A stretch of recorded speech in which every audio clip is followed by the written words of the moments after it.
And greetings, welcome to the Dividing Line. My name is James White. We're going to try this again. We already did this once.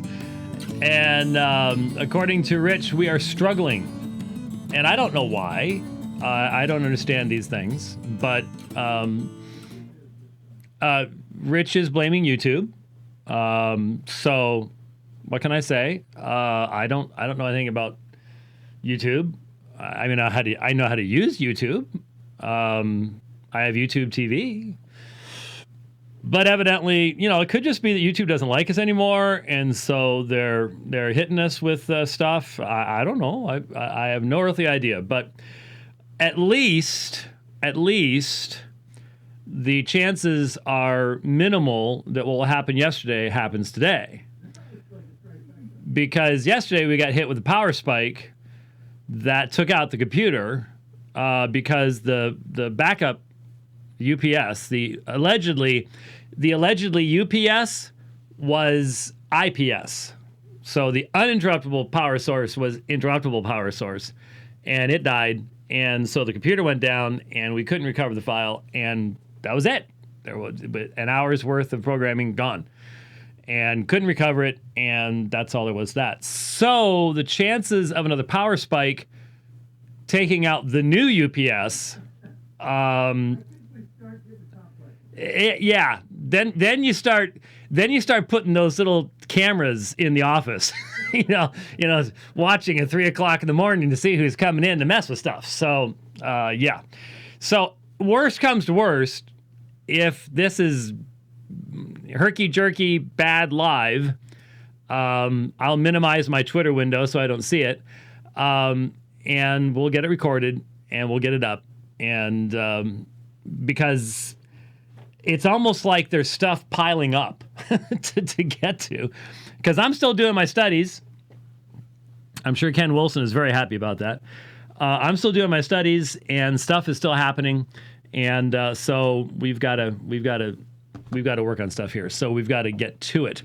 So the first thing that we need to get to, and we did not test this, unfortunately, is we need to, like I said, we are redoing everything we did yesterday. And so I'm going to respond to a Muslim video, and then I'm going to add in something that I need to add in, and that is a comment from yesterday morning, probably about 3:00 our time, but yesterday morning, maybe even earlier, from Pope Francis's morning mass devotional type thing. That was pointed out to me, and need to keep track of this particular situation. I think it's very, very important.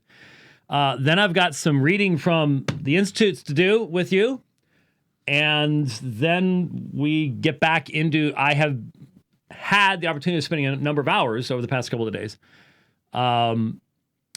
looking at Ken Wilson's dissertation and then following notes, following references.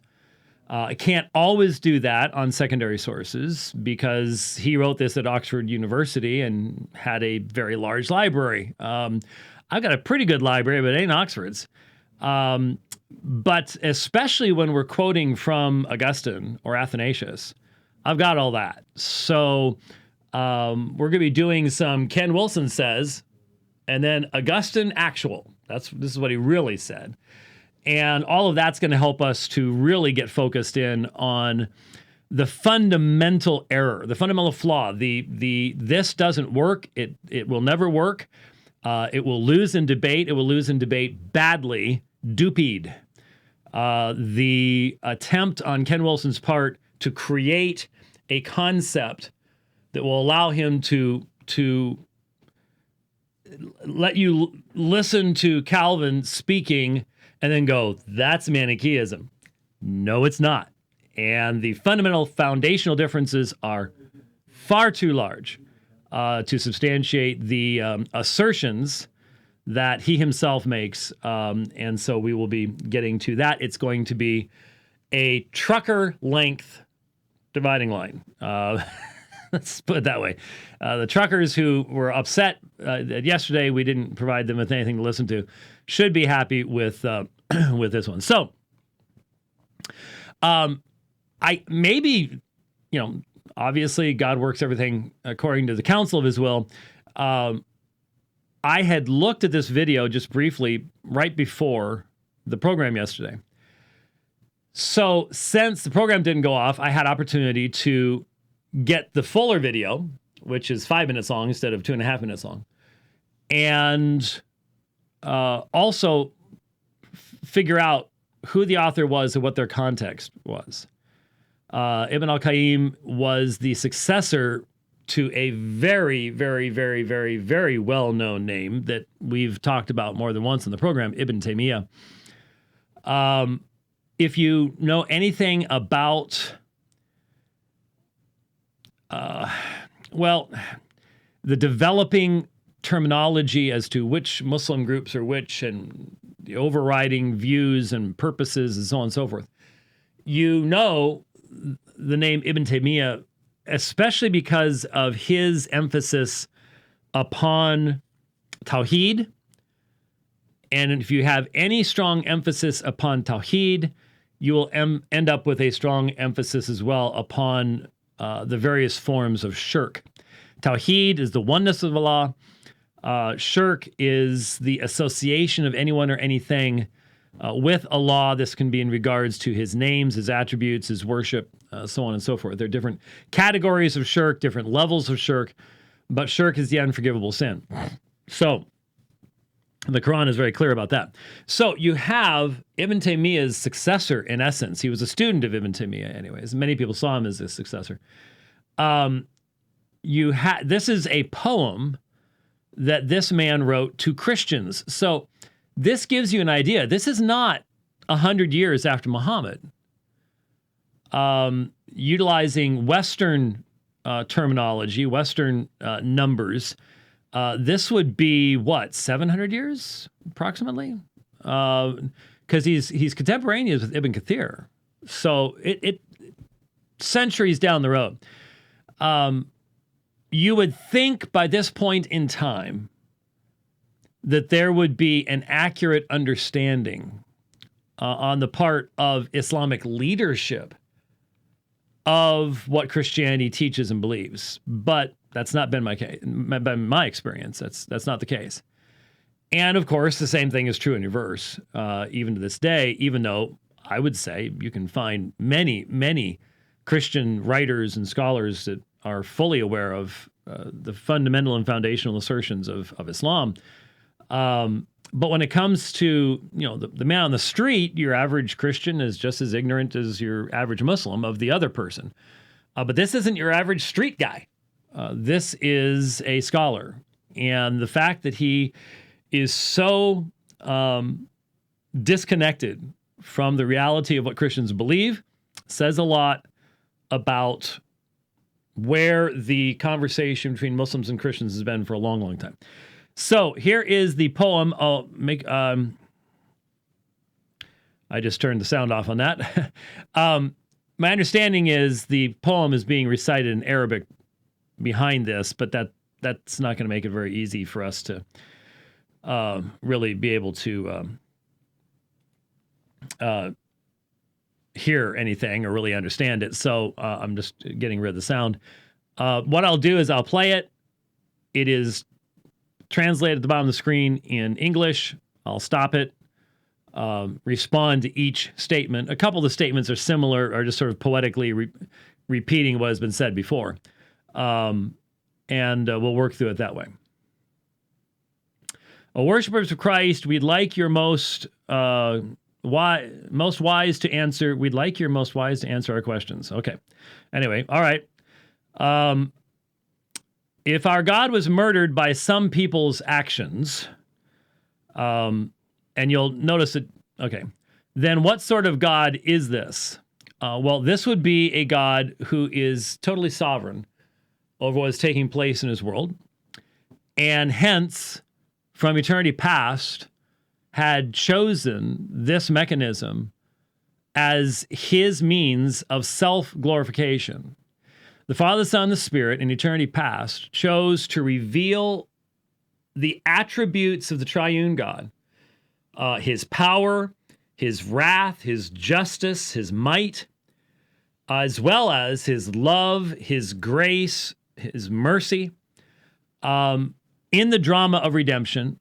And the center point of that drama of redemption is the cross of Christ. And so it was the intention of the second person of the Trinity, the divine Son, in perfect harmony with the Father and with the Spirit, to enter into flesh as Jesus of Nazareth, to live a perfect life. He did not cease being God. He took on a perfect human nature. Since God can create a perfect human nature, he can take on a perfect human nature without ceasing to be God. He takes on that perfect human nature, lives a perfect life, and then gives his life voluntarily in the place of his people so that God's wrath justly falls upon him in our place, substitutionary atonement, so that his righteousness can be given to us so that we can have forgiveness and eternal life. His wisdom is thereby demonstrated, and we are provided with eternal life.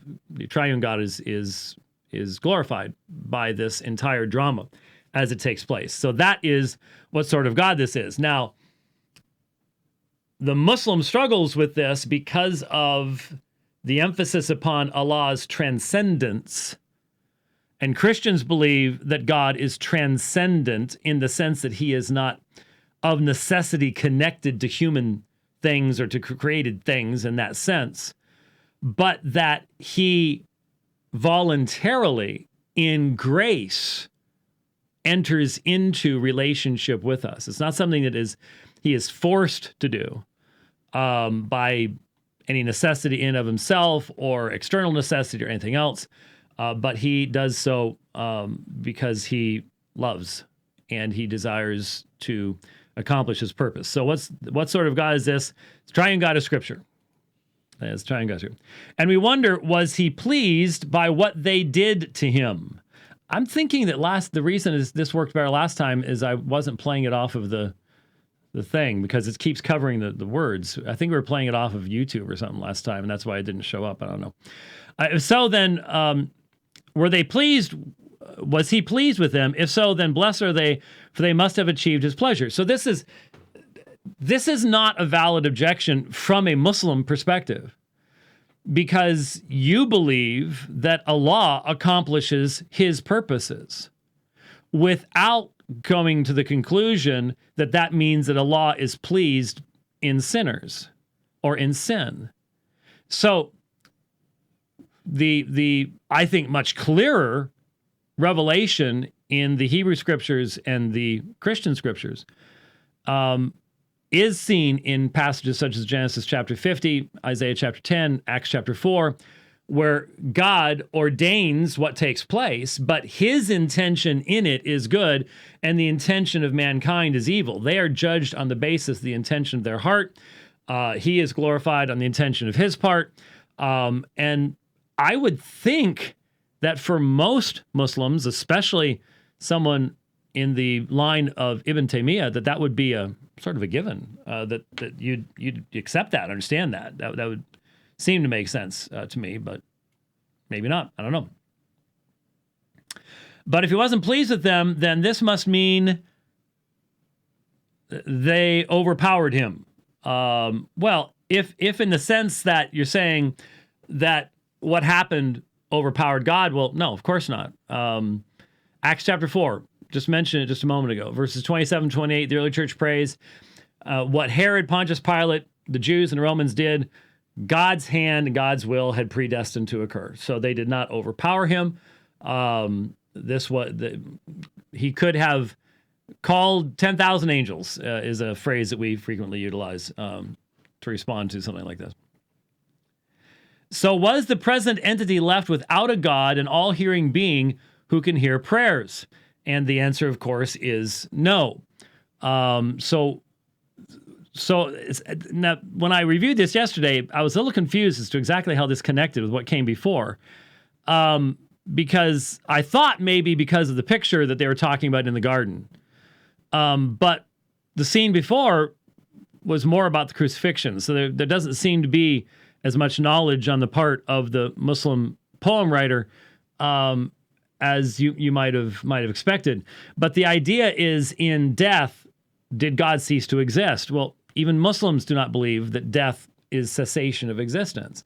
So I don't know why Islam continuously asserts to us that if Jesus died, he ceased to exist.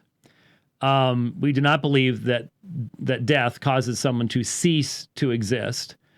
And Jesus voluntarily gave his life. He said, Father, into your hands I commit my spirit. And so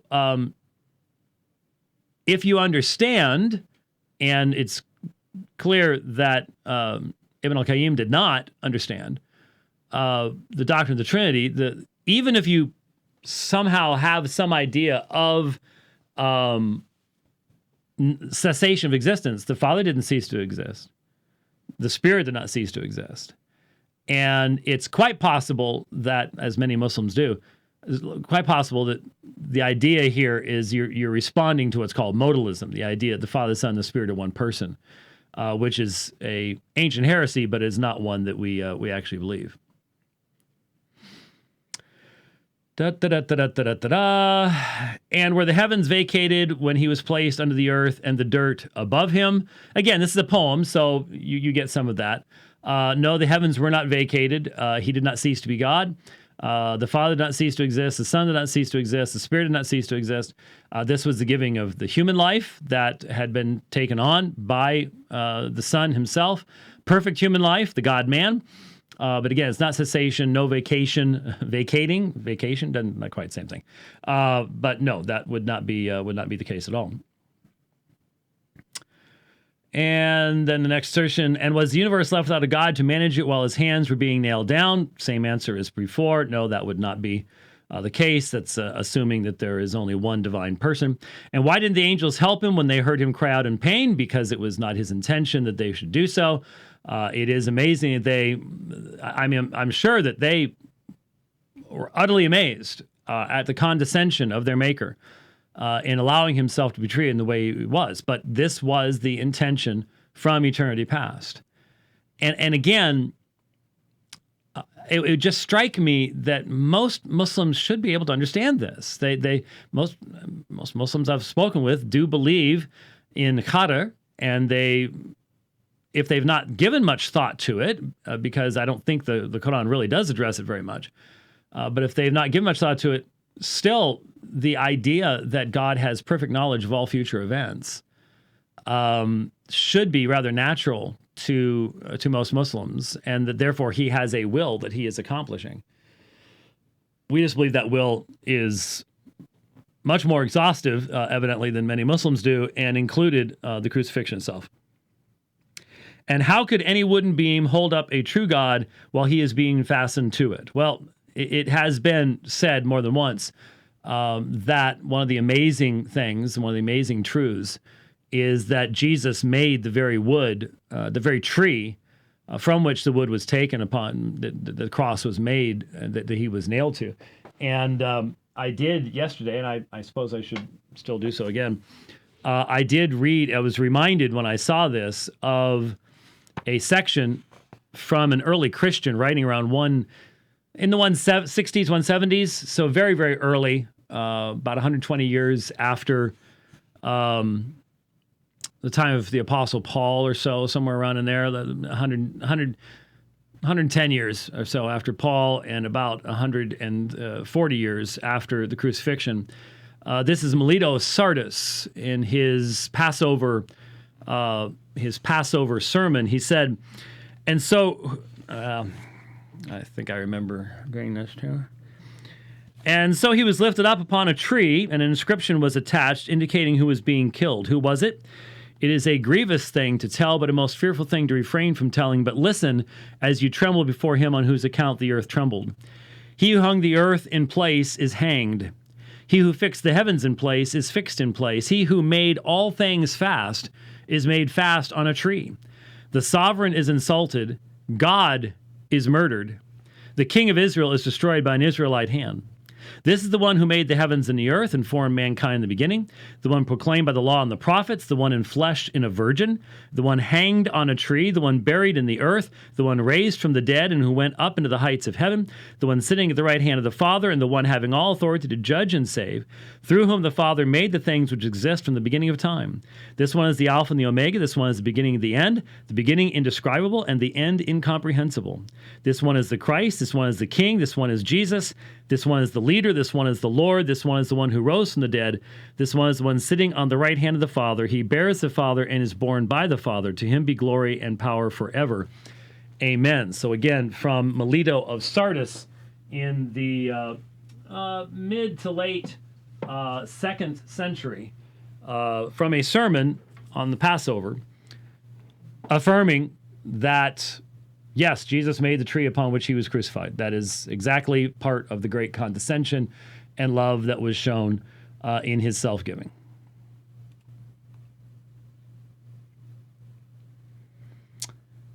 And how could any iron be brought to him so that it could be driven inside him and cause him pain? He made it. It was his purpose. It was his intention to do so. The Muslim is thinking this is not something God wanted to do.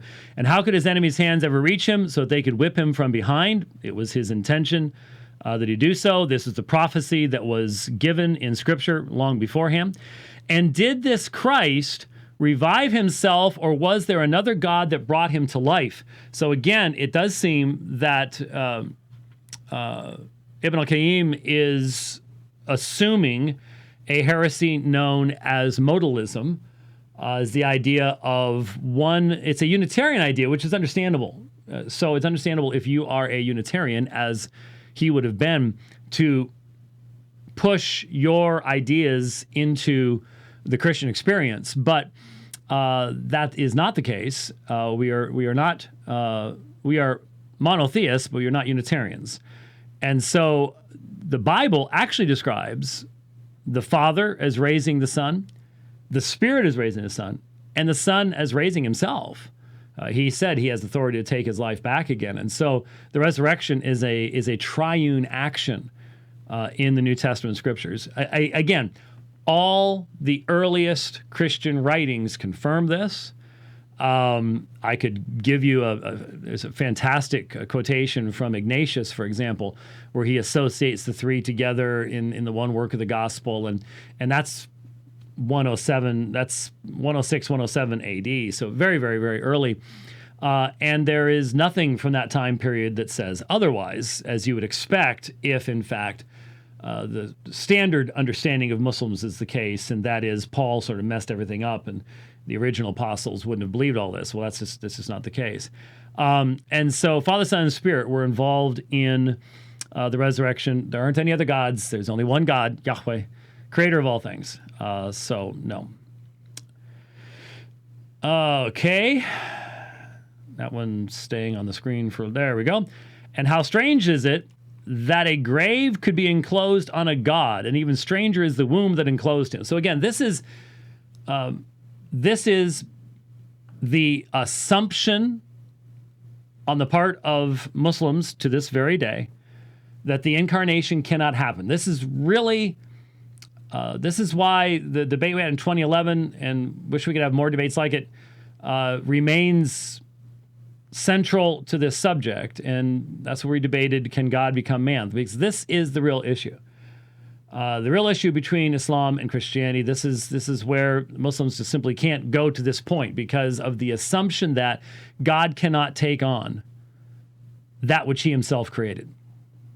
He has the ability to create the perfect human nature. He does not have the ability to take on a perfect human nature without ceasing to be God, or without turning that human nature into a God, or all these other things. And of course, Christians had thought through all of this stuff long before Muhammad came along. He just was not aware of those answers. He was not aware of that. He may not have ever met a Christian who understood those things, though, yeah, I know he met with the delegation from Najran, but he was already well into his established beliefs by that point in time, and we don't know who those people were or what level of knowledge they had, or things like that. And it does seem that he had real confusion as to the sources from which Christians derive their beliefs. That's reflected in the Quran, and the fact that the Quran quotes from Gnostic sources, or at least sources that have been influenced by Gnosticism.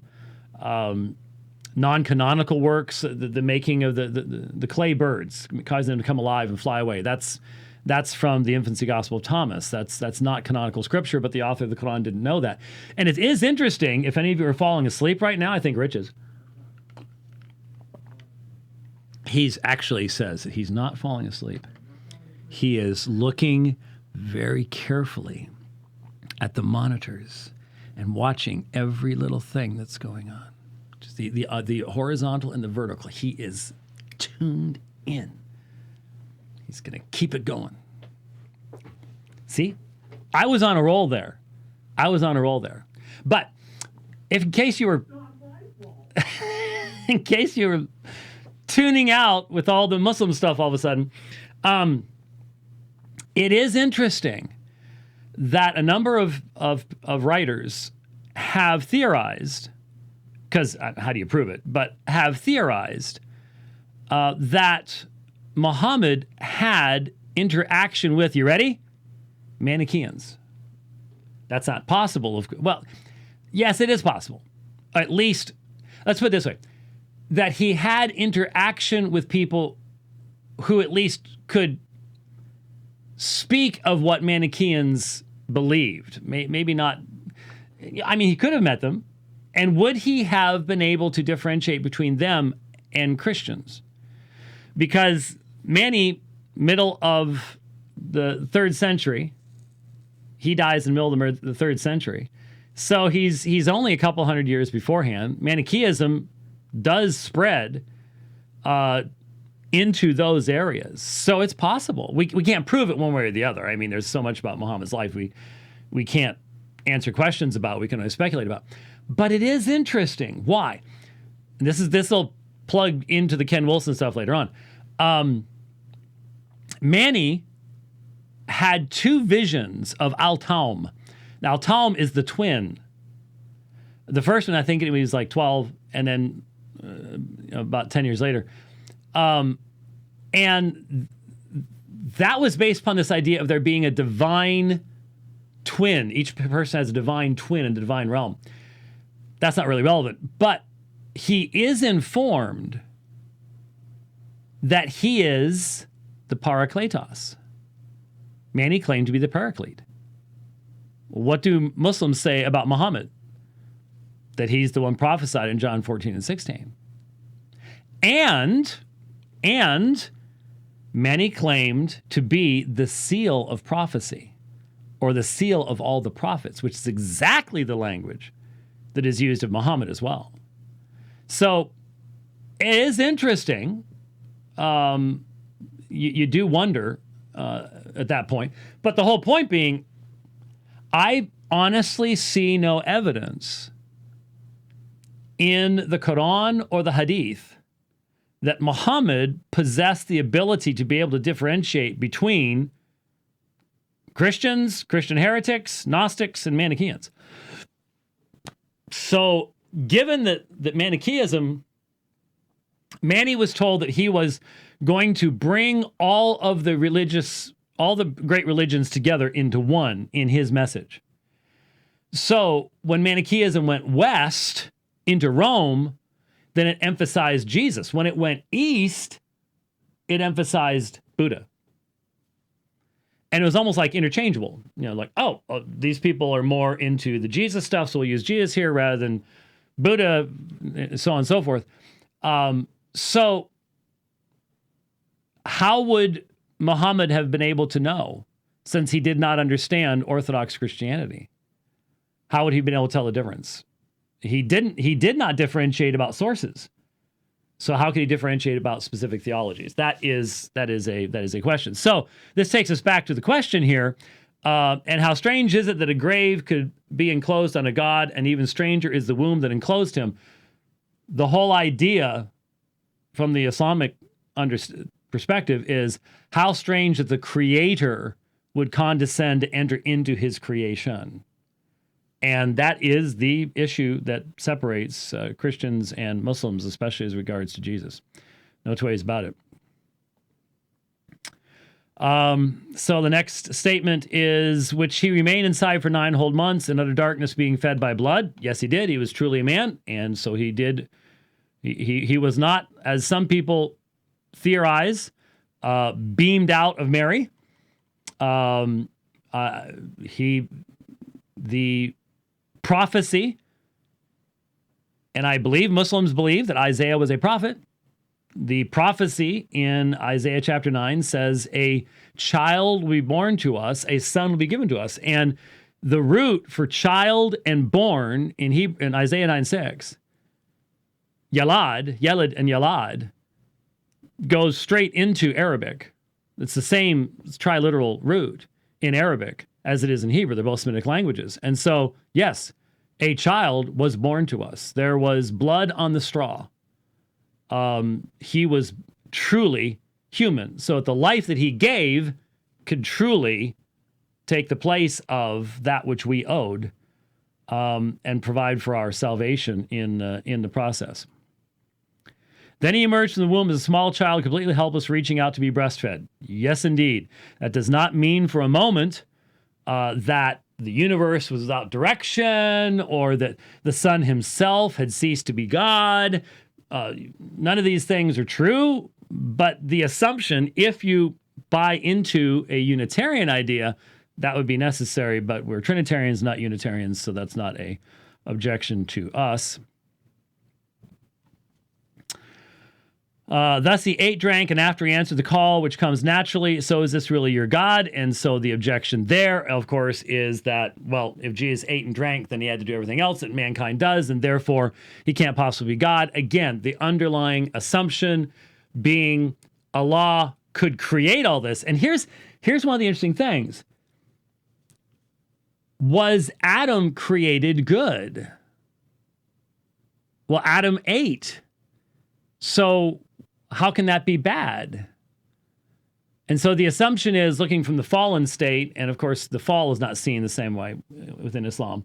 There is a fall, it's just not seen as having the same impact as it is in Christianity. There's much less clarity as to the result of that. There are differing things that are said in the Hadith and other sources.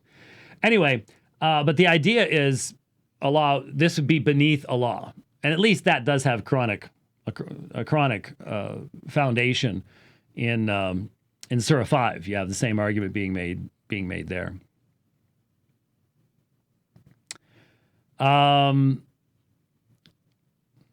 Highly exalted is Allah. Flash, flash, flash.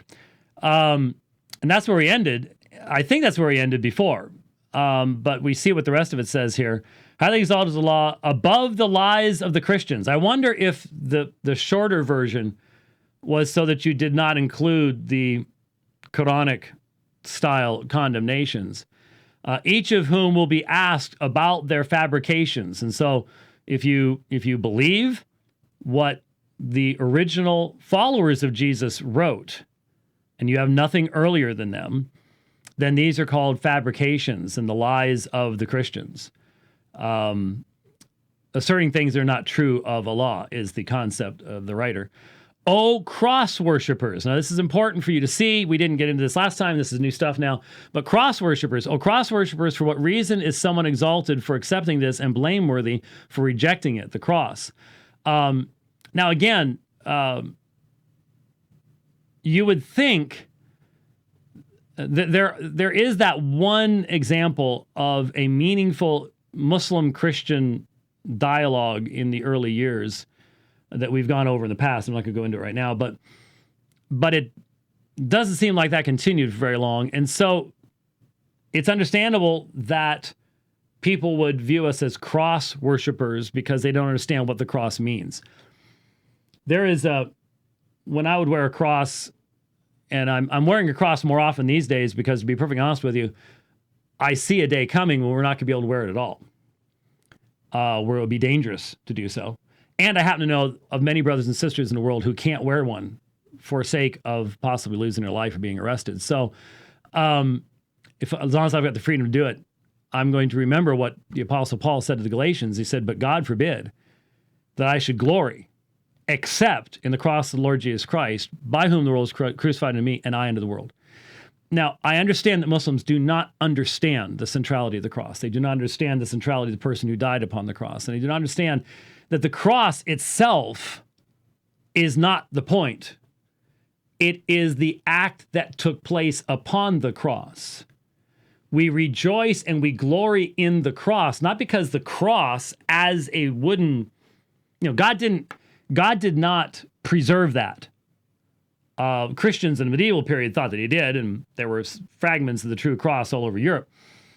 In fact, as Desiderius Erasmus said, if you gathered up all the fragments of the true cross, you could build a ship with the fragments of the true cross. And so there was a time, there has been inordinate materialization of the cross. But the biblical glorying in the cross is glorying in the fact that it was God's intention, Father, Son, Holy Spirit, from the beginning for that to happen. That his will predestined it, his hand brought it about. That the Son, not my will, but yours be done. Father, into your hand I commit my spirit. It is finished. It is the center point of history. From the Christian perspective, everything before it, look forward to it. Everything afterwards, looks back to it. We live now in the light of the cross that shines from the empty tomb. And so it is the center point of history. So we don't worship the cross. We are not cross worshipers, but we do glory in it because of what it says about the condescension, the mercy, the grace, and the love of our God that has been demonstrated in what took place upon it. It was not an accident. He voluntarily gave his life. That is always something I emphasize to our Muslim friends because a lot of you need to hear that. So, and is it not logical that we should break and burn what humiliated Christ and the one that made it? Because part of the discussion that takes place is a portion of, I'm not sure we'll call it prophecy, but in regards to the end times, it is said that when Christ returns, he will kill the pig and break the cross. And this idea of breaking the cross, that's what's here. Is it not logical that we should break and burn what humiliated Christ and the one that made it? See, Ibn al-Qayyim did not know what Philippians chapter 2 says. The cross did not humiliate Christ. The cross was a means that Christ used to bring about his own humiliation, which then led to his exaltation. He humbled himself, becoming obedient to the point of death, even death on the cross. Christ was in charge. The Father, the Son, the Spirit. But Christ voluntarily gave himself. He humbled himself. And because he did so, God the Father highly exalted him, gave him the name which is above every name, including the name of Muhammad. At the name of Jesus, every knee will bow, every tongue will confess. That was written long before Muhammad came along, and I have no reason to believe Muhammad ever heard those words, ever understood those words. And so, no, it is not logical because there is no understanding here as to what the cross was all about. We'll probably do one or more. I think we've covered most of the things here. Since you claim that God was forcibly crucified upon it with his hands nailed to it,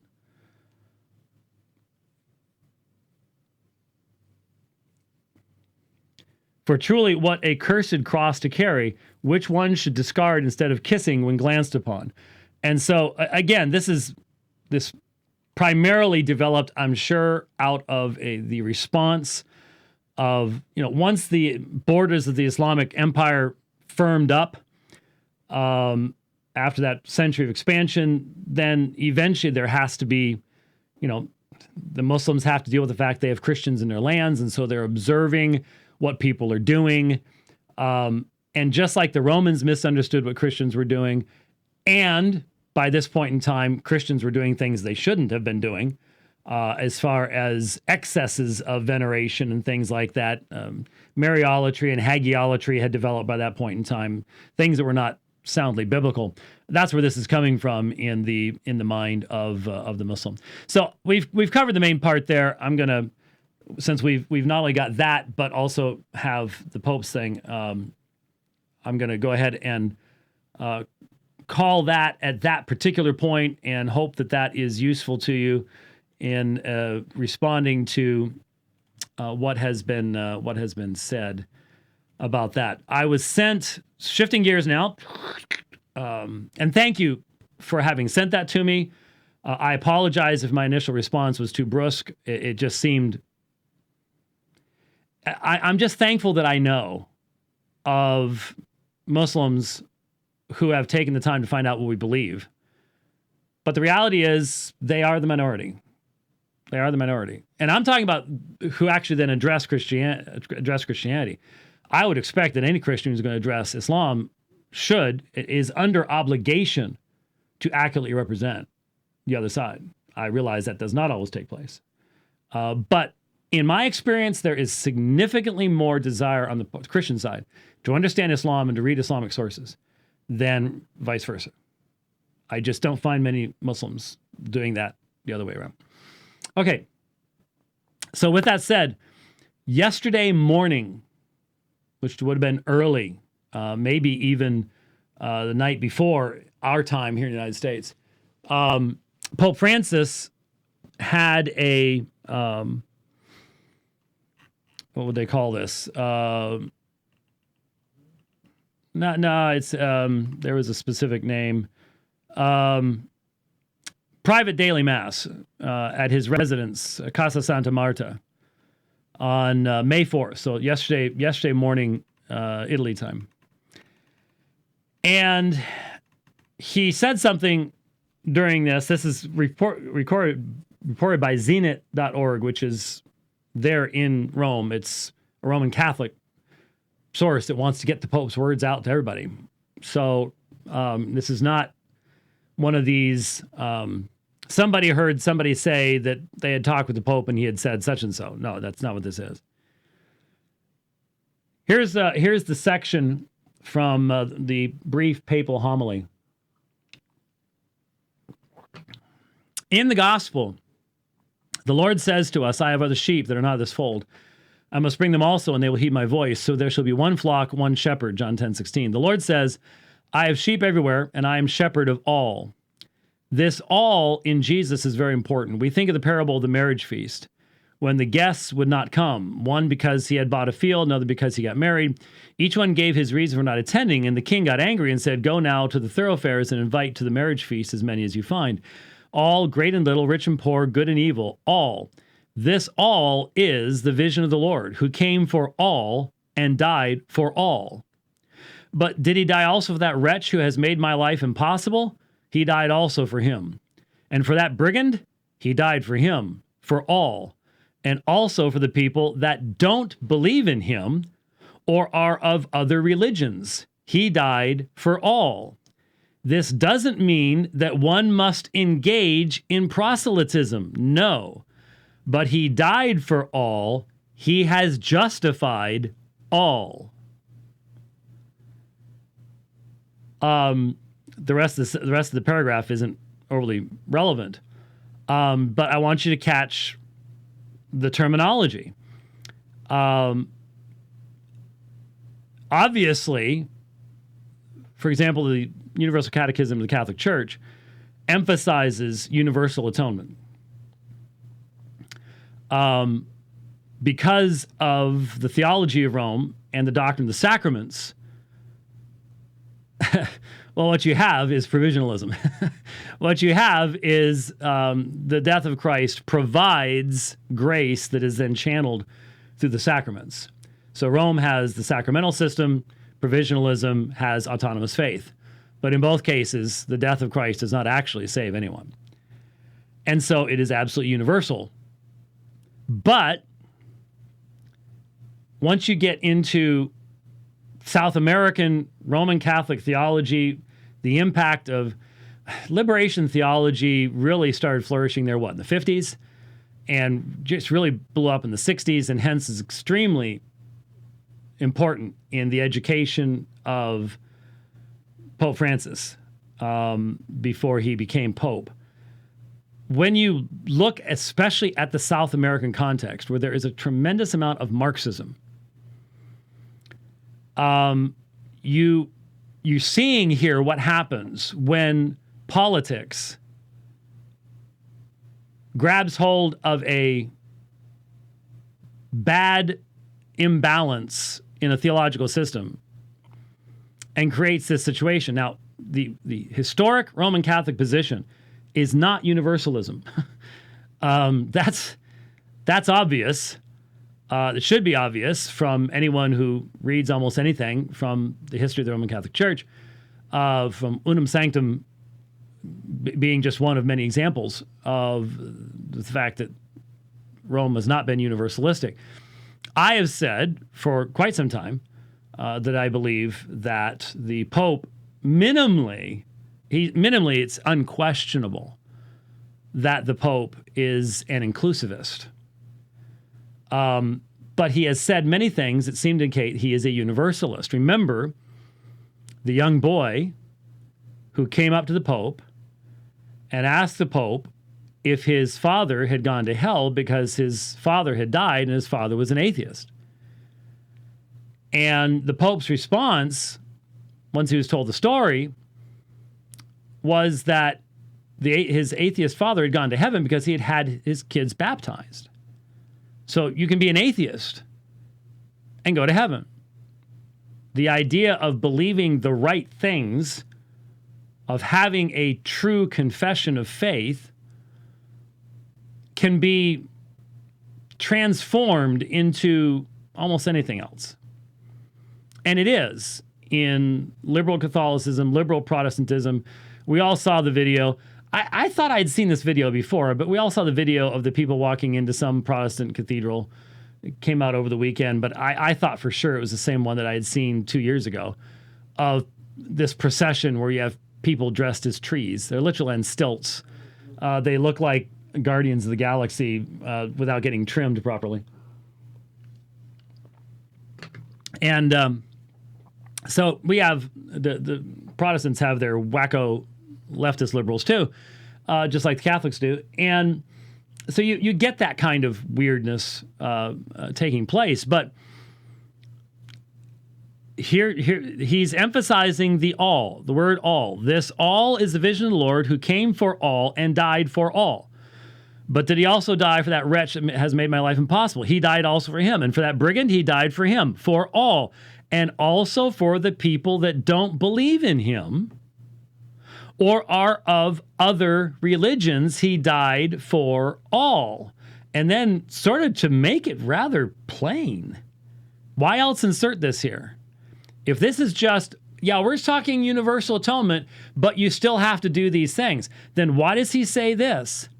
This doesn't mean that one must engage in proselytism. No. Because see, that's how it's always been understood before, is that if Jesus died for all, then we need to evangelize them, announce to them from the Catholic perspective, this provision that has taken place. He says, no, this doesn't mean that one must engage in proselytism. No, this Pope does not like proselytism.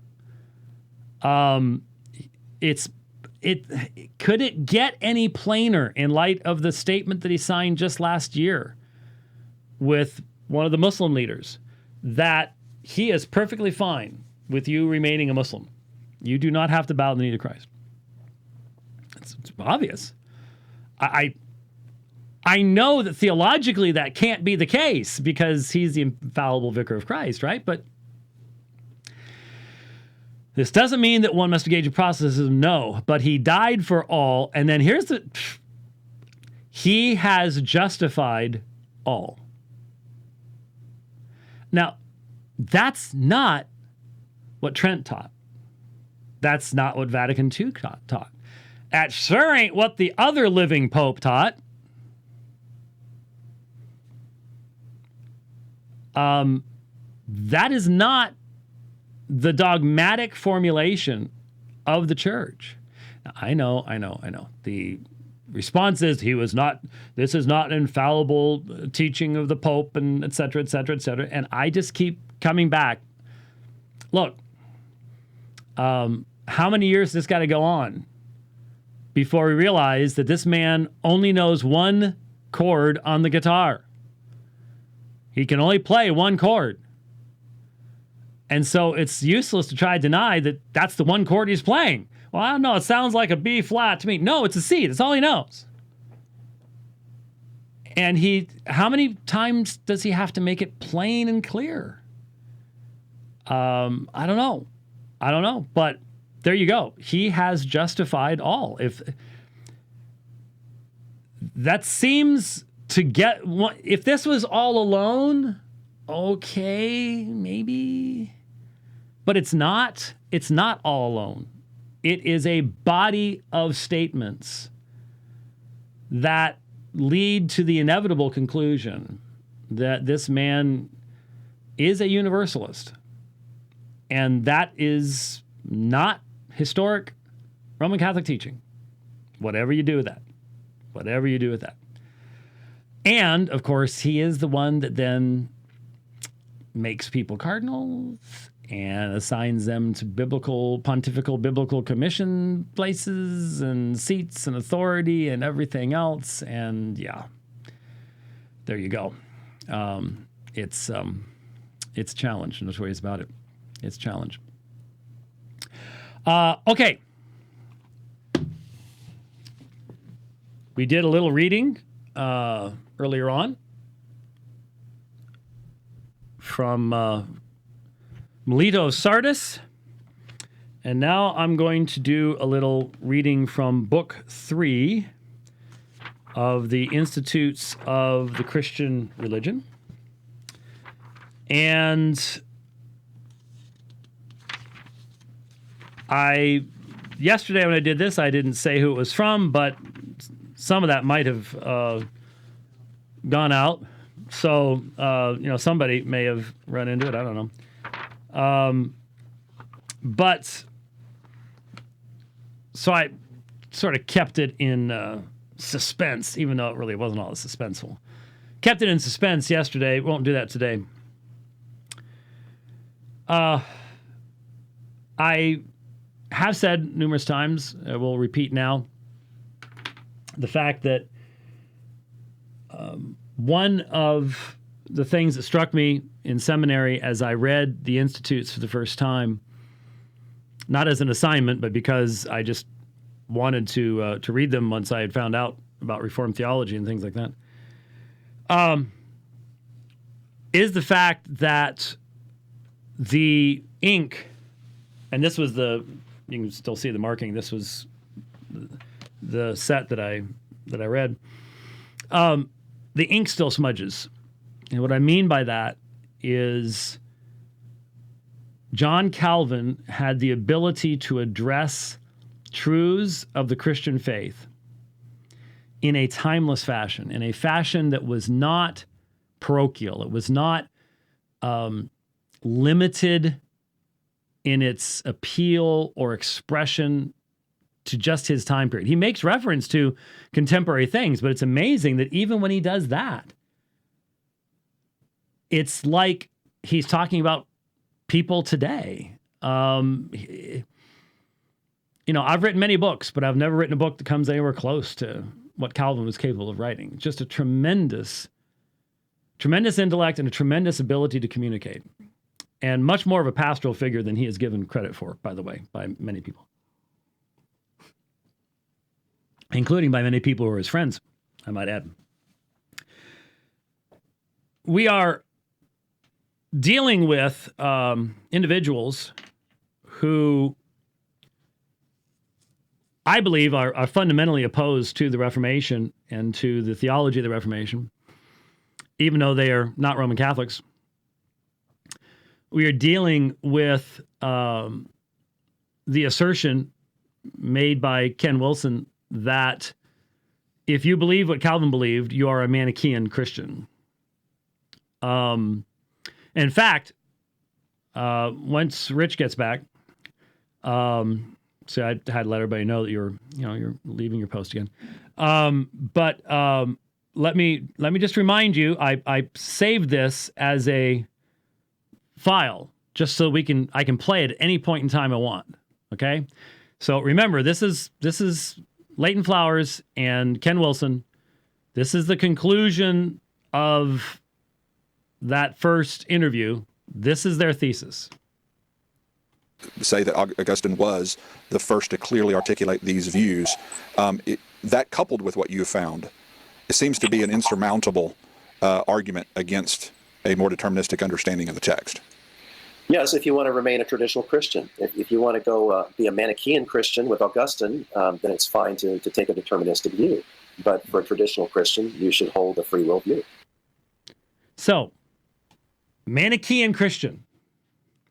So what you're going to be hearing here is a Manichaean Christian. Now, for most people, they don't know what a Manichaean Christian would be, and of course, the very idea of Manichaean Christian does not make the slightest bit of sense. That is a less meaningful phrase than Mormon Christian.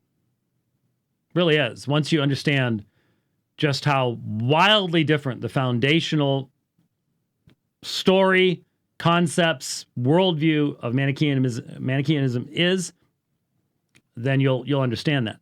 But we're being told this is Manichaeism. So I want to read some from Calvin, remind us of these things, and then we're going to be looking at some assertions made by Ken Wilson in his dissertation and continuing the process of providing a response to those assertions. But this is more enjoyable, much more enjoyable. I'm reading from chapter 21 of book 3. Now, I've pointed out before, should be pointed out in the 1559 Latin edition. Chapter 21 follows chapter 20, obviously, but chapter 20 is the longest chapter in the Institutes, and it's a chapter on prayer. So for those who think that Calvin's view of providence, sovereignty, divine decree destroys the idea of the importance of prayer, you probably haven't read Calvin and probably don't know much about his life either. In actual fact, the covenant of life is not preached equally among all men, and among those to whom it is preached, it does not gain the same acceptance either constantly or in equal degree. In this diversity, the wonderful depth of God's judgment is made known. For there is no doubt that this variety also serves the decision of God's eternal election. If it is plain that it comes to pass by God's bidding that salvation is freely offered to some while others are barred from access to it, at once great and difficult questions spring up, explicable only when reverent minds regard as settled what they may suitably hold concerning election and predestination.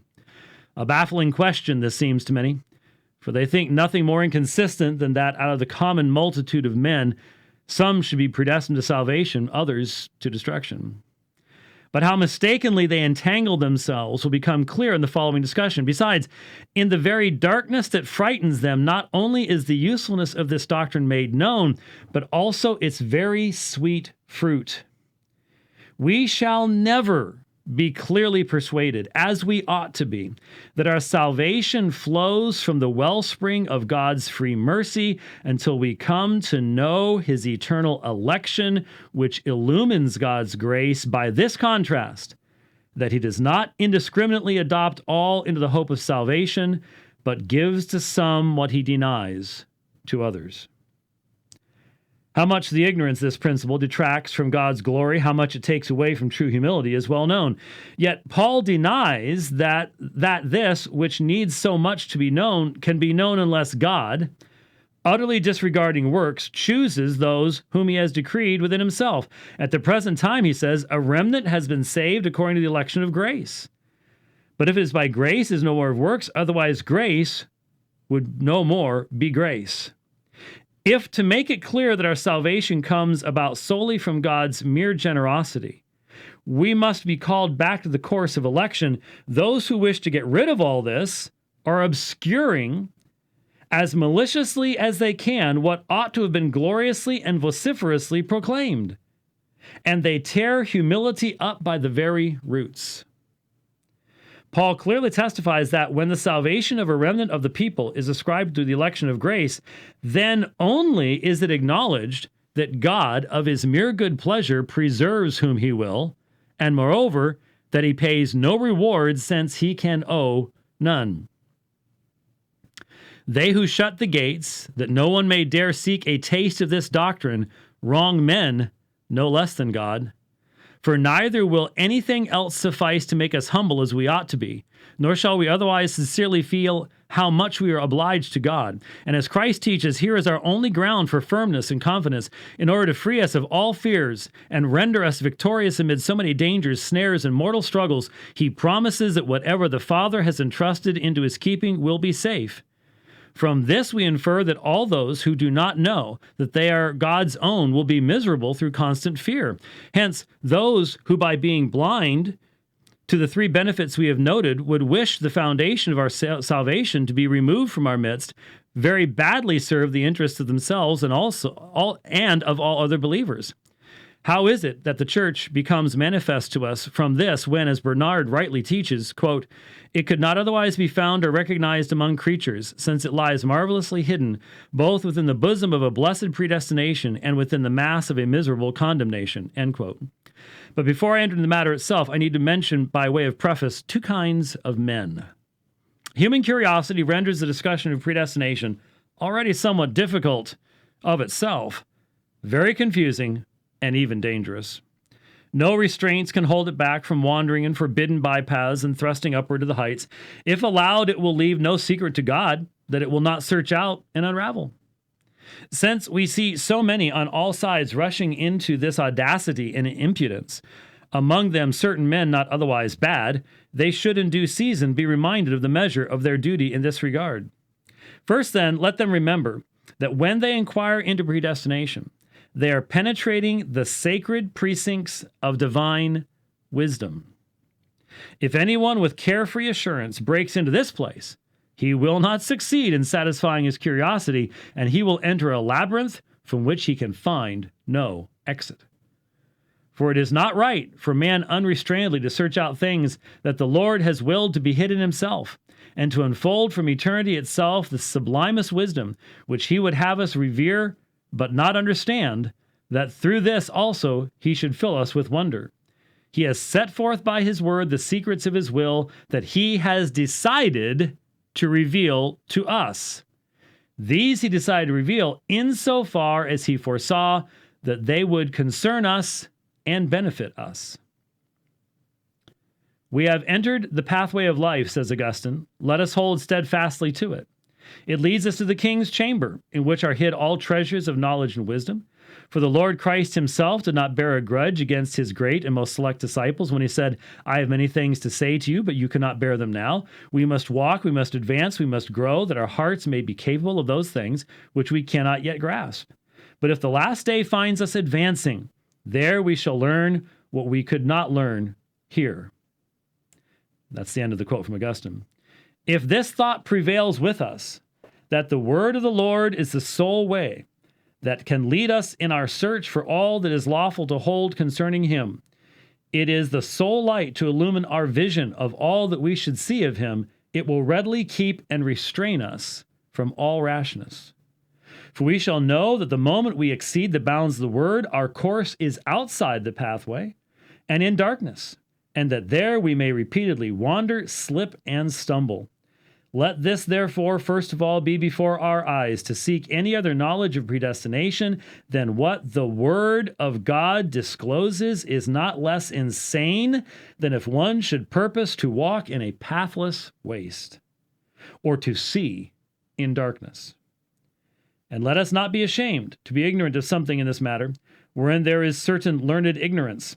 Rather, let us willingly refrain from inquiring into a kind of knowledge, the ardent desire for which is both foolish and dangerous, nay, even deadly. But if a wanton curiosity agitates us, we shall always do well to oppose it with this restraining thought. Just as too much honey is not good, so for the curious, the investigation of glory is not turned into glory. For there is good reason for us to be deterred from this insolence which can only plunge us into ruin. One last paragraph, and it's an important one.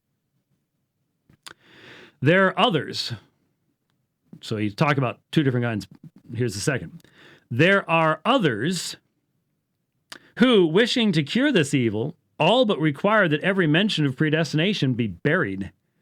Indeed, they teach us to avoid any question of it, as we would a reef. Even though their moderation in this matter is rightly to be praised because they feel these mysteries ought to be discussed with great soberness, yet because they descend to too low a level, they make little progress with the human understanding, which does not allow itself to be easily restrained.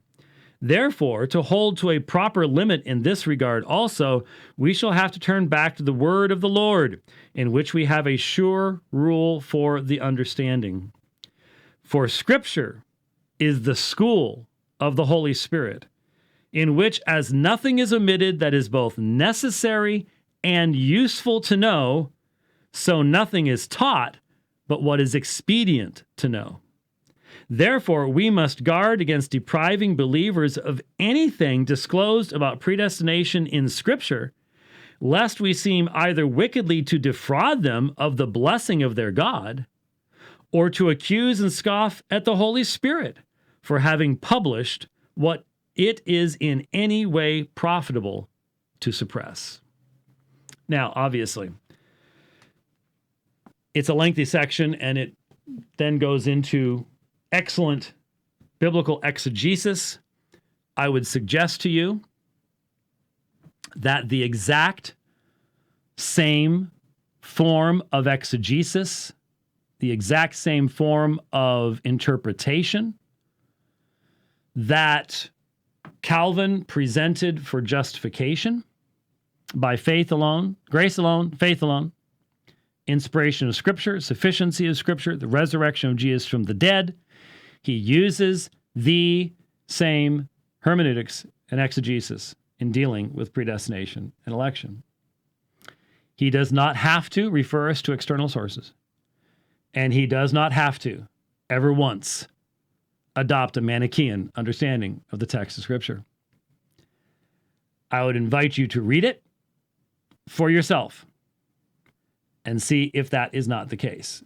It most plainly and assuredly is. Now, over the weekend, I published another article on our website working on Wilson's dissertation number 4, abusing language. And I focused upon a single sentence. I actually have found another to go along with it. I actually would like, I may go back and add it. On page 35 of the dissertation, we have this sentence: Manichaeism taught free will was totally lost after humanity's fall. Let me repeat it again. Manichaeism taught free will was totally lost after humanity's fall. Now, one of the challenges that I face in seeking to fulfill my desire to respond to this dissertation, to refute its errors regarding the assertion that to believe in predestination election is to be a Manichaean Christian. I think that is an absurdity. It cannot possibly survive cross-examination in any meaningful debate, and we will see that when we debate. But in light of that, I recognize I have a real task. And the task is that as Christians read a sentence like this, we interpret it in our language. So, free will totally lost, humanity fall. These will all be naturally, and I believe were intended by Ken Wilson. I believe this is Ken Wilson's understanding. He is utilizing language that is common in our context and has common meanings in our context. Those meanings would not be present in Manichaeism or in Gnosticism or in Stoicism. They'd be present in the Qumran community because of the biblical foundations there. I mention all of them because those are the groups, along with the Neoplatonists, that Wilson seeks to, in some way, connect together with his DuPeD idea, which I'll be looking at the actual initial definition of DuPeD in the dissertation today. Here's the problem. That's the natural way of reading a sentence. That's a natural way that people think. It is not a scholarly way of doing things. It cannot be a scholarly way of doing things. Scholars must recognize the meaning of words in the context in which they're originally used. This is a part of meaningful exegesis of anything, whether it be scripture or anything else. And the fact is that Manichaeism did not teach free will, never taught free will, has no basis for even understanding free will. And this sentence implies that humanity had free will, but that free will was totally lost after something called the fall. The problem is that there is no fall. There is no way to cross-connect the Christian understanding of creation by one God who creates all things good, including the physical universe, and the wild mythology of Manichaeism.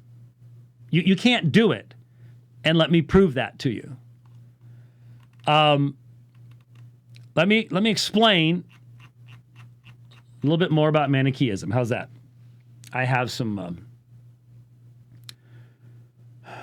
images here too, because I mean it's wild stuff. It really, really is, and trying to keep track of all of it can be very, very, very challenging. Let's talk a little bit about the origination of all things within Manichaeism. Okay, now Manichaeism is fully dualistic. Now, you've heard me talk about dualism many times before. Normally, when we define dualism, we define it somewhere along the lines of that which is spirit is good, that which is physical is evil. But that's a element of dualism, but it's Manichaeism is truly dualistic because Mani posited the idea that there are two equal eternal principles.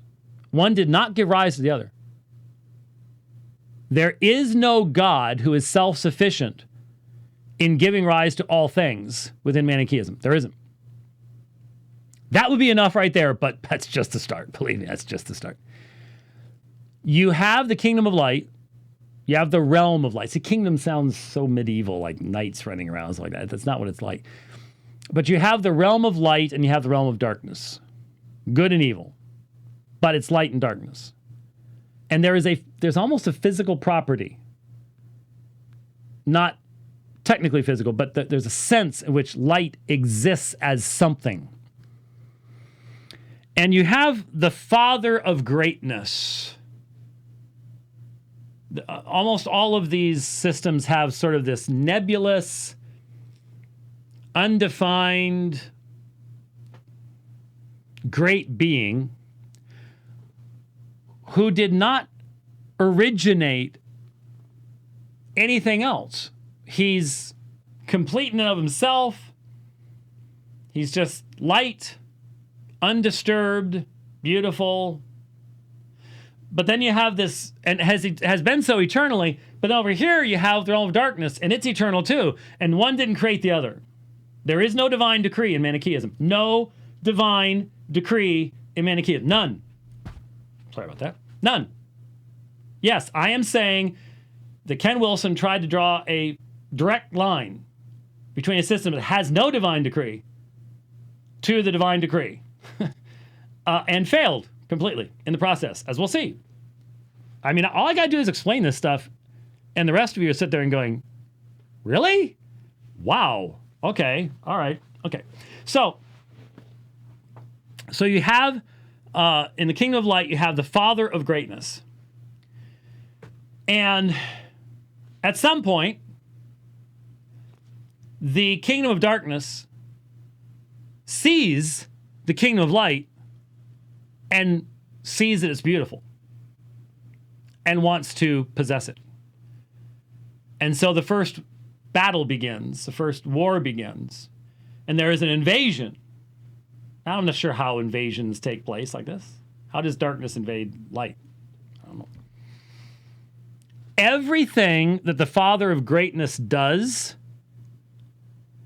is in response to what the kingdom of darkness does. There is literally no divine initiative. There is no desire for the revelation of any attributes. There is no desire for the communication of attributes. Nothing that we would associate with Judaism, Christianity, in the understanding of the Father of greatness. Okay? But in response to the invasion of the kingdom of darkness, and this is where a lot of the Gnostic ideas come in. Because in Gnosticism, it is the thinking of that great initial pure virgin spirit that gives rise to Barbelo and all the rest of these other eons that are emanated out. So we might say give birth to, but and there may be an element of that, but it's more of an emanation of. So there is a reaction from the Father of goodness, the Father of light, Father of greatness, and two emanations come out from him. And the one is called the Mother of Life, and the other is called the primeval man or primal man. That's not Adam. That is not Adam. That's where a lot of this can get so stinking confusing. Because we automatically try to translate this stuff into categories that we can fit in. And especially here, you don't want to even bother trying to do that. So you have the primal human being, primeval man. Those are two different terms that we use. Same guy. Guy, not a guy. It's a emanation from the Father of greatness. Okay. And the Mother of life. And so the primal man, to defeat the forces of darkness, he allows himself to be captured by the forces of darkness. And they steal from him part of his essence of light. Now remember, Manichaeism is going to undergo development over time. The best we can do is sort of approximate what Augustine would have been hearing. When for 10 years, Augustine was a Manichaean hearer. He was not one of the elect. The elect did not marry. They did not have sex. That's why they eventually passed from the scene. Happens with every group where you do that. But the hearers would prepare food, very, very limited diet of food for the elect. And so he was a hearer for about 10 years. And so the best we can do is try to go, what would Augustine have heard? Where was Manichaeism at that particular point in time in the 4th century? So basically 100 years down the road from where Mani was, what developments had there been? And again, the original Manichaeism is more in the East. As it went west, it sort of adopted Western terminology. You can really see this. when you look at some of the interactions that are recorded for us with Manichaeans, primarily by Augustine. So it may have been different in the East, but I'm just giving you the best summary we can. So the primal man is captured, and he prays to the Mother of Life to deliver him, and he is raised back to the realm of light, but part of him, like his armor or whatever you would, he's an emanation. But light remains trapped in the kingdom of darkness. And most of the entire Manichaean mythology is the redemption of the light that is in the kingdom of darkness. That's what it's all about. That's what it's all about. So the primal man goes back to the realm of light. And then you have the second phase of the war. And in the second phase of the war, well, okay, parents, sorry. Up till now, been easy. But the Manichaean myth is sexual and perverse. I can't avoid that reality. So I'll just let you know. You may want to listen to this first and then decide or skip over it. I don't know. Just letting you know ahead of time. We have to talk a little bit about the seduction of the archons. Now, I know that there was a Star Trek episode that had the archons in it, but I never knew this. First one. Yeah. Yeah. Okay, so what happens is there is a messenger. You have the living the living spirit and the messenger are emanated by the Father of Greatness. At least there aren't nearly as many eons as in Gnosticism, but it actually ends up getting more complicated later on. And to in an act of odd, strange, I don't even know how to put it.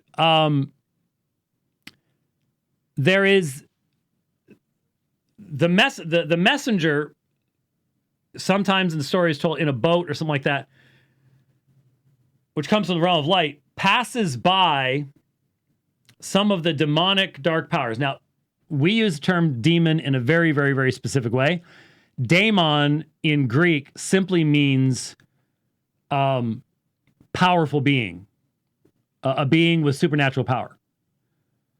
So when we talk about, so since these are dark demonic beings, then there would be a lot of cross connection to what we would consider a demonic power. But these are some of the leading powers of the kingdom of darkness, evidently been emanated by whatever is the head of that. So the messenger sails past them, and the demons are male and female. They're male and female. There's no transgenderism in Manichaeism, thankfully. 1 point for the Manichaeans. Yeah, no kidding. So this messenger is like hermaphroditic. It's like a hermaphrodite. It's like it's androgynous in a way, but not really. It's not like 1990s rock stars.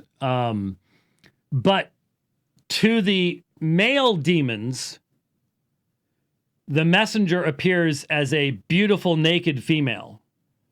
And to the female demons, it appears as a beautiful naked young man. This is where you stop, start, whatever. So beautiful is this messenger that the male demons ejaculate sperm onto the earth. And this and the female demons, who for some reason are pregnant, have abortions that fall onto the earth. And these contain light, which they've stolen from the primal man. And this then becomes the beginning of plants and animals on earth. And this explains why plants and animals have light within them. This is where they came from. Okay? So, you've already heard me mention that Manichaean worship is focused on the digestive system. Because the idea is that by properly preparing only certain kinds of food, pure food, the hearers bring this to the elect. The elect are so pure that their bodies are able to release the light from the food in the digestive system so that the light can then begin its journey back to the realm of light. So through digestion and excrement, the light is released, and as the Manichaeans would look up at the nighttime sky, they saw that there were two great collections of light, the sun, the moon, and then there was a pathway of light, which we know as the rest of our galaxy, the Milky Way. They didn't know what it was. And so the idea is that that light is leaving the elect. That's the Milky Way. And it goes to the moon, which is why the moon gets fuller and fuller and fuller. And then once it's full, it goes from there to the sun, which is why it goes down and down and down, and it fills back up again. That's why you have the phases of the moon. Okay? But it goes from the moon to the sun, from the sun to the realm of light. And so it's a redemption process where you're recovering light. Okay? So, what then happens after the seduction, so when the messenger sails by in this sexually erotic form, this is called the seduction of the archons. They then begin the process of trapping light in the created order, which is of the realm of darkness. So the created order is never good. It's not. There's no God to create it good. So then I quoted directly from this work here. It is the history, Manichaeism by Geo Wittengren, translated by translated by Charles Kessler, revised by the author. It's back in the 1960s, 1965 English translation. Excellent work on Manichaeism. And so I'm going to quote from it so it's not just me giving you this. Here's the quotation. To retain that portion of light which still remained in it, matter in the person of concupiscence evolved a plot. A major part of light was to be concentrated in the creation of an individual as a counterweight to the heavenly creation. A male demon, Asqualun, and a female one, Namrael, were chosen to put the plan into effect.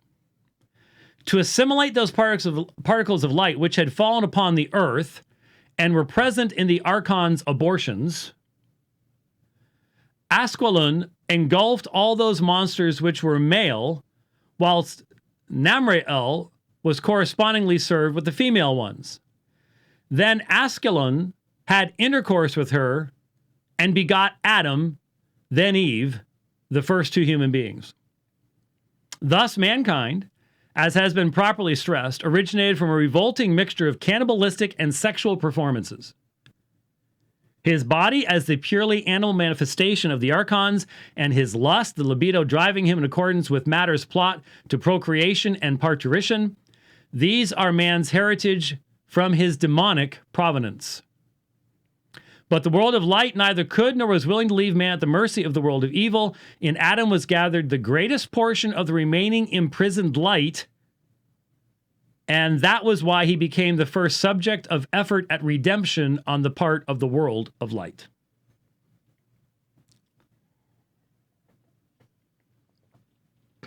Page 59, if you want to look it up.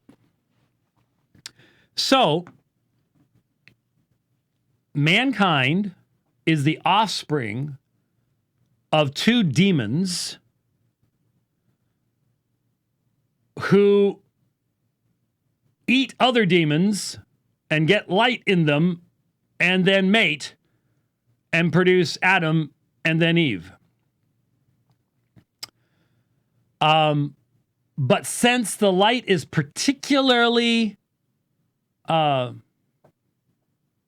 focused in them, then the realm of light focuses upon them to try to get the light out of them, which becomes what Manichaean worship is all about. You choose to become one of the elect. The elect are pure. They purify their bodies. They have rigorous dietary requirements. No sexual activity, because that would procreate. That would just trap more light in more bodies. And then your body becomes the means of redemption by eating food and releasing the light particles, Milky Way, moon, sun, realm of light. That's the redemptive plan in the world. So,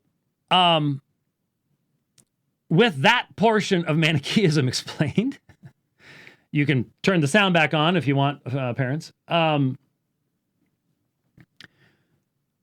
Let's go back to this statement. Manichaeism taught free will was totally lost after humanity's fall. How does any of that fit into what we just learned? Fall from what? We are the offspring of demons. Fall from what? We were never made upright. The physical being has always been evil. It's not of the realm of light. It traps light. There was no pre-existence. Is part of this trying to say that light had will or something? That doesn't make any sense.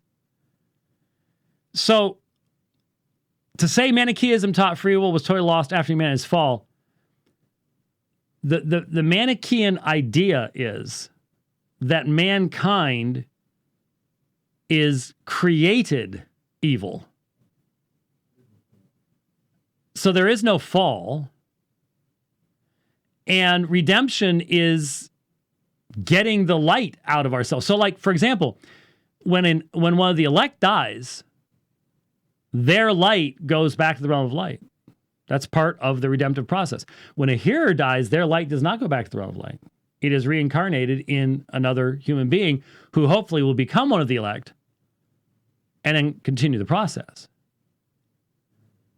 But to say that there is a gulf fixed between the meaning of each one of these words and the meaning within Christianity is hopefully to say something that is very, very obvious, right?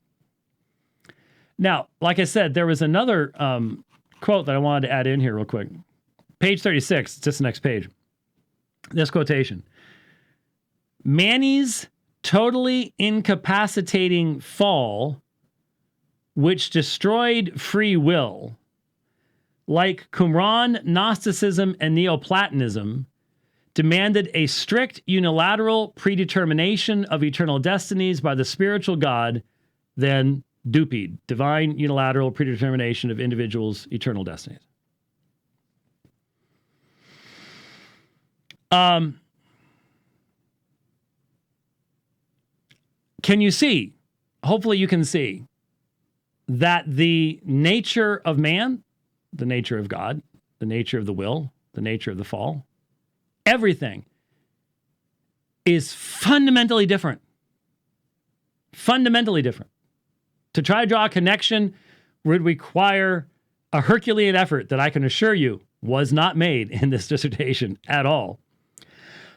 And I hope you see that the continuous joining together of Manichaeism, the Qumran community, Gnosticism, Neoplatonism, for some reason the Stoics didn't show up in this line, but is to connect things that are fundamentally different. Fundamentally different. It's to make connections that are invalid connections. Should this, again, I don't know how this got through the process. I don't get it.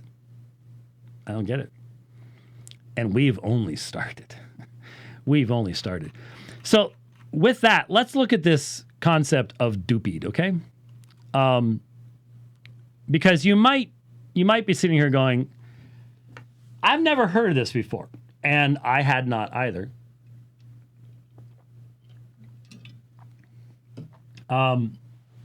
First place I ever saw this, right here. And of course, it is all through. Oh, and I said earlier, I made a mistake earlier. I'll make a lot of those. I said there were like 89 times it occurred. I was using the search function for the whole phrase.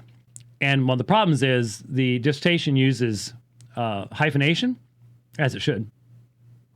So the search function doesn't take that into account. If you just search on like unilateral and maybe one other term and try to put, it's over 200 times. Over 200 times this phraseology is used in dissertations. This is not just some side issue. It is central, absolutely central to the argumentation. So you would expect an extensive explanation as to, well, why have I come up with my own phraseology here that no one else has ever come up with? What's the reasoning here? Well, we're going to read the one place that appears. And the one place that appears is on page 3 of the dissertation. Did Augustine's predestination evolve as an elaboration upon previous theologians' interpretations and scripture, or arise de novo? The terms predestination, fate, and determinism can entice either affirmative or hostile connotations. Not sure entice is the proper word to use there, but anyways. Tassel defines and Wetzel defends Augustine's interpretation as biblical predestination, while Weaver writes of Cassian's anti-predestinarian sentiments. Now, I'm just going to stop for a second, and you're going to say, you're just being picky. I'm not. Most of these sentences just don't make sense on a basic English level. Just a basic English level. Let me read it again. Tassel defines and Wetzel defends Augustine's interpretation as biblical predestination, while Weaver writes of Cassian's anti-predestinarian sentiments. What's the relationship between those two parts of that sentence? None that I know of. None that's expressed. There might have been, in his mind, writing notes one night, but it didn't make it into the dissertation. There is no connection between the two. Anyway, Augustine's opponents, while still embracing biblical predestination, those it's in scare quotes, pejoratively refer to Augustine's predestinarian doctrine as determinism or fate. Therefore, here we go. Therefore, the neutral term divine unilateral predetermination of individuals' eternal destinies, DuPeD, D-U-P-I-E-D, will be preferred. Now, may I point something out? That's not a neutral statement. That is not a neutral descriptive by any stretch of the imagination. I think what is trying to be communicated is that God has a sovereign decree that he accomplishes. and that sovereign decree includes mankind and the entirety of salvation itself. But as I've said from the beginning, one of the things that really bothers me is this focuses upon mankind. Notice, predetermination of individuals' eternal destinies. That's only one portion of God's decree. There's so much more to it. We just privilege ourselves in thinking we're the most important part of that. But there's so much more to it. But divine unilateral predetermination. Unilateral. Well, if it's divine, why even say unilateral? Unless your idea is that God is limited in his actions in time to what creatures allow him to do, which I think is exactly what's going to come out. This DuPeD is God's unilateral decision, unconditional election. And notice unconditional election is a subset,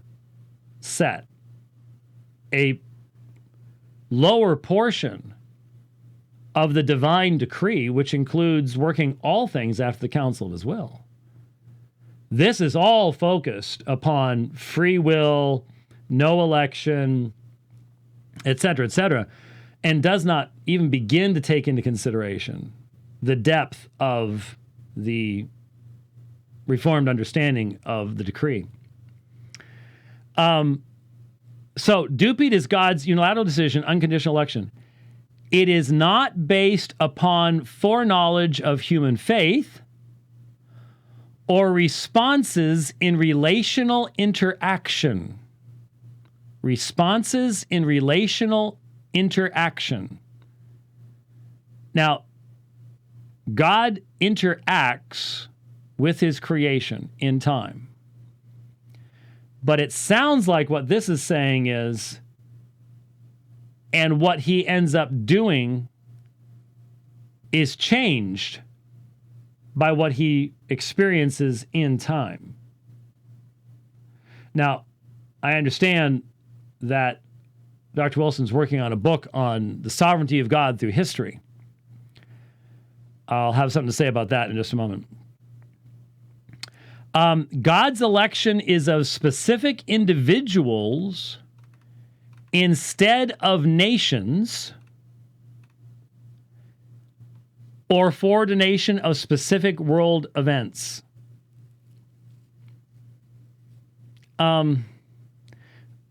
There seems to be confusion even here. Election has specific meanings. God does elect nations, but he also elects individuals. But that's not the same thing as the decree. The election is a subset. There's very inaccurate utilization of theological terminology throughout this. Finally, God's predetermination unilaterally decides persons' eternal destinies, not merely earthly circumstances. Well, does God know eternally what anyone's destiny is whether they're going to heaven or hell? That's a form of determinism. Philosophically, it is. This term will preclude privileging Augustine's doctrines as biblical predestination. Well, we wouldn't want to do that. While avoiding the pejorative term fate, allowing comparisons with other philosophies and religions adhering to divine unilateral predetermination of individuals' eternal destinies. So, the assertion is being made that whatever this DuPeD means, a lot of people believed it. So, it must be extremely non-specific in light of the groups that he says did and how vastly different their beliefs actually were, which makes it utterly worthless. Although authors have detailed the individual influences of Stoicism, Neoplatonism, and Manichaeism upon Augustine with differing conclusions, to what degree did their combination contribute to his liberum arbitrium captivatum, the captive free will. The captive free will, which is mocked throughout the work, but that's frequently done when people don't understand that there's a difference between acting in one realm freely and in another realm under the decree of God, and how the two relate to one another. So there's where it first appears, and there are lots of problems in the definition that's even given of it. But then it's just assumed after that.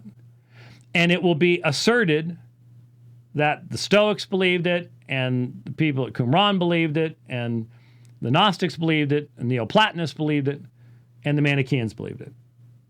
Even though, obviously, what that means is because all of those had massively different worldviews, that it can't really contain anything of specific meaning, because they're all coming from completely different perspectives. It's just the idea that, well, and it can't even be, because it says divine unilateral. So it's assuming that there is a divine will involved. There isn't in Manichaeism. There isn't. What's the divine will? The Father of greatness, did he have a divine will to create the physical universe? Of course not. Did he have a divine will to create human beings? No. They were the result of a war, of emanations, of two equal powers. There's no decree involved. There is no divine. There is no unilateral. It's not there. It's just not there.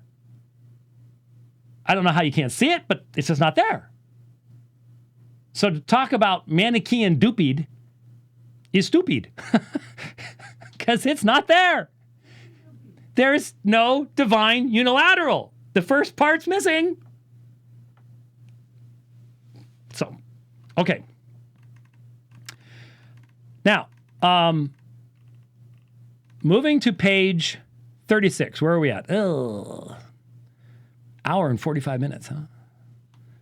Wow. Are we still broadcasting? We're good. Because see, you've gotten good at hiding yourself, when it's dying over there.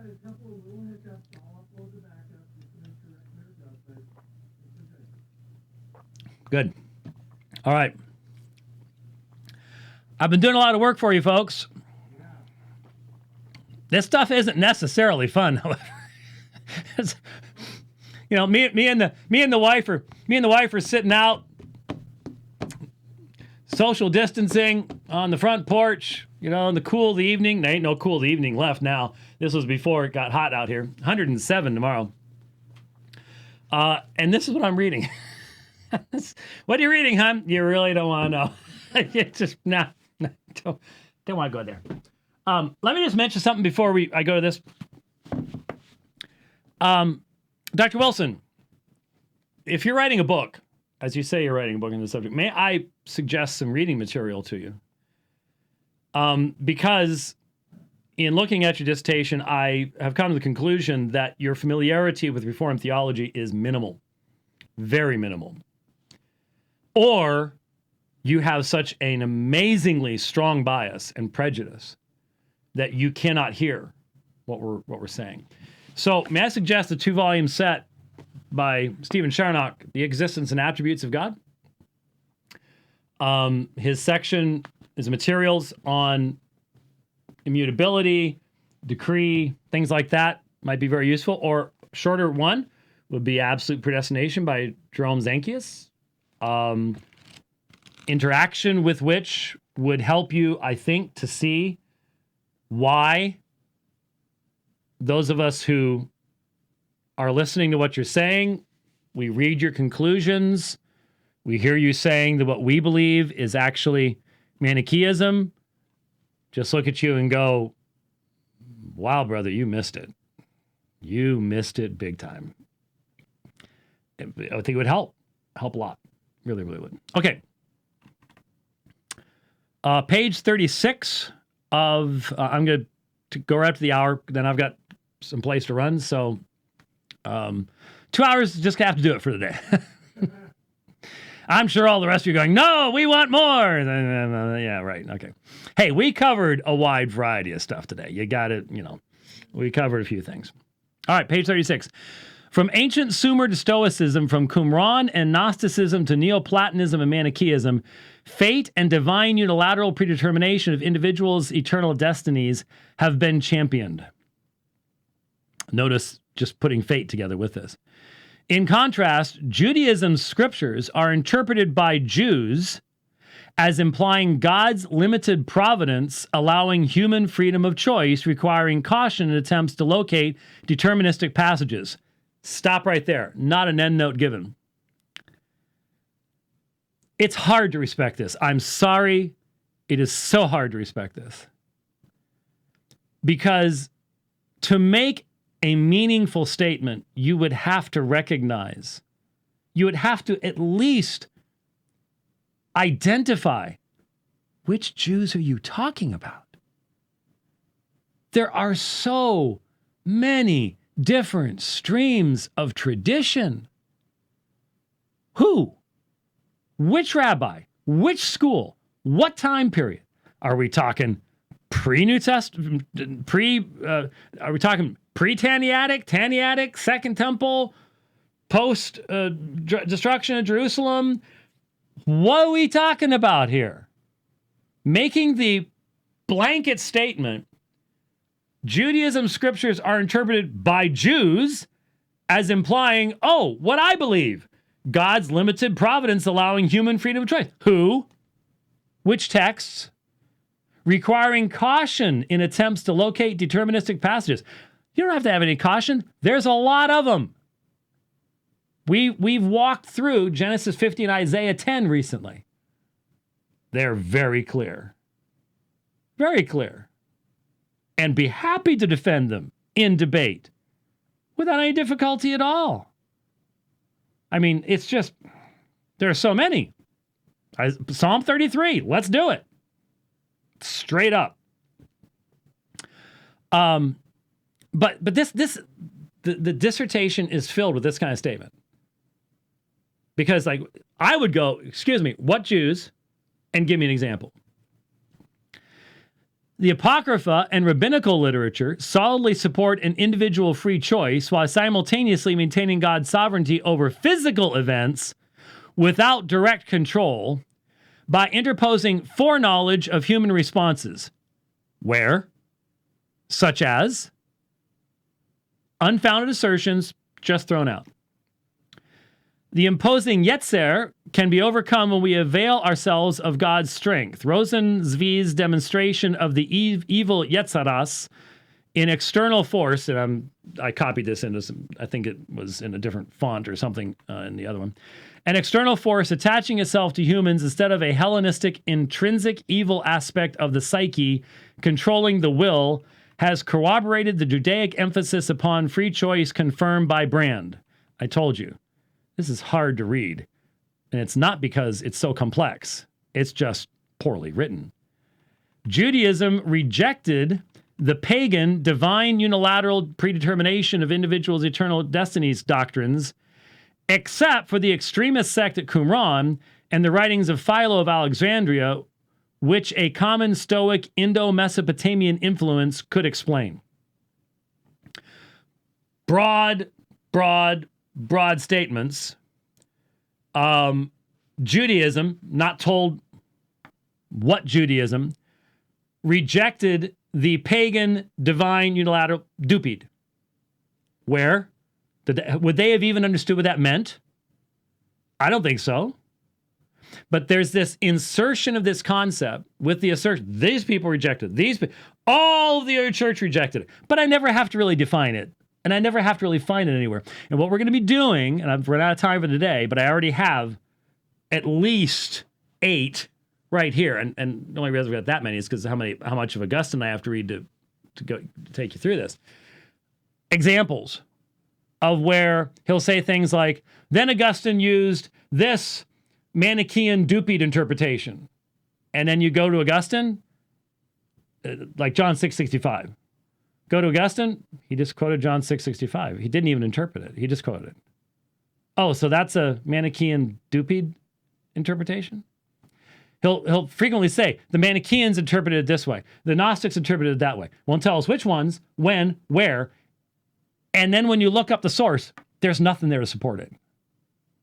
There's nothing there to support it.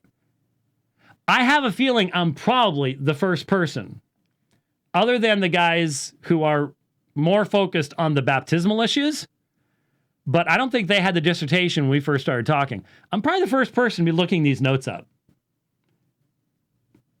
Unfortunately. It's not the first dissertation I've had to do this on, but here we go. So what I'm going to be doing is I'm going to be looking at these and going, so is there a foundation for this assertion? Is there a foundation? Because if the foundation isn't there, then the conclusions can be completely dismissed. And it's those conclusions that we need to get to. Because it's those conclusions that are being used in various forms around the internet to basically say that Reformed theology is this, that, and the other thing. Okay, so back to the dissertation real quickly here. Well, wait a minute. I thought that was page 30. I thought it was page 36. I may have put the wrong reference there. Let me look here really, really quickly. Continue through 39. Page 3. That says page 36. I hope there isn't a difference there. There can't be a difference between... Yeah, okay, there it is. All right. Efforts to rescue the Qumranites from divine unilateral predetermination of individuals' eternal destinies prove insuperable due to their belief in God's direct control over every thought, emotion, and action within irreparably damaged human worms. Now remember, we read from the Thanksgiving hymns. And what is obvious to almost anybody is the primary influence in those Thanksgiving, which are found in the same cave with the Isaiah scroll, are biblical terms, biblical backgrounds, biblical language.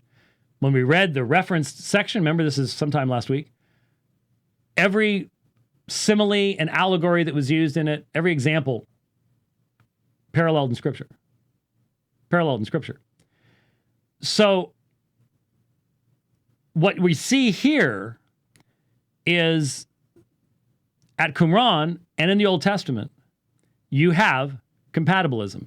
You have God's absolute sovereignty and you have man's responsibility. It is a given in Wilson's thinking that you cannot have the two. You have to have one or the other.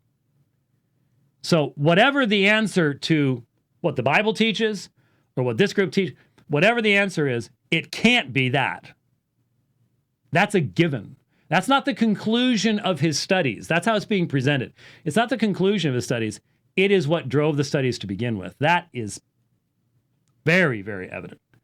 Very, very, very evident. So, so if you believe that God works all things after the counsel of his will, if you believe that the very fabric of time comes from his decree, then you have to, then you believe in DuPeD. And that connects you to Manichaeans who don't believe any of that. And if that connects the two of you, then it's meaningless. It is a meaningless concept with meaningless results. So I'll pick up with that point on page 36 of the dissertation. The next time we are together, which we've sort of been doing the Wednesday off thing, so... That's true, we did miss yesterday. Though we didn't miss yesterday. We did it, we just didn't get it posted. That's all. We did the work, it just went gone. We'll do it again Thursday. We'll do it again Thursday. We'll pick up page 36 on Thursday. I hope you are learning, even as we get into some of the weeds here. And again, sorry to have to discuss all that Manichaean stuff, but you just have to understand what's really going on there. We'll see you on Thursday, Lord willing. God bless.